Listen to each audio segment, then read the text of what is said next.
పేదరికాన్ని నిర్మూలిస్తా అన్నారు, ఉద్యోగ కల్పన చేస్తా అన్నారు, సంక్షేమాన్ని అందిస్తారన్నారు. వాటిపై దృష్టి పెట్టి ఆయన పూర్తిగా గవర్నెన్స్ మీద దృష్టి పెట్టడం జరిగింది.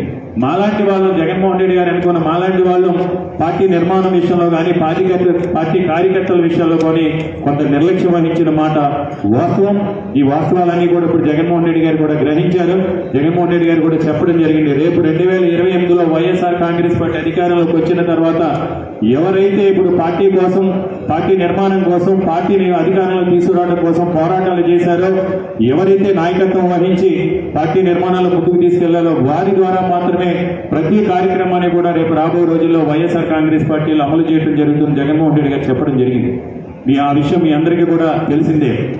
ఈరోజు వైఎస్ఆర్ కాంగ్రెస్ పార్టీ భవిష్యత్తును కానీ, ఆంధ్రప్రదేశ్ రాష్ట్ర భవిష్యత్తును కానీ మార్చగలిగే శక్తి వైఎస్ఆర్ కాంగ్రెస్ పార్టీలోని యువజన నాయకులు మాత్రమే ఉందని నేను నిస్సందేహంగా చెప్పగలుగుతాను. ఎందుకంటే మీరు తలుసుకుంటే మీరు ఏదైనా చెప్పుకోవచ్చు. వివేకానంద చెప్పినట్టు సమస్త శక్తి మీలోనే ఉంది. మీరు తలుసుకుంటే వండర్స్ క్రియేట్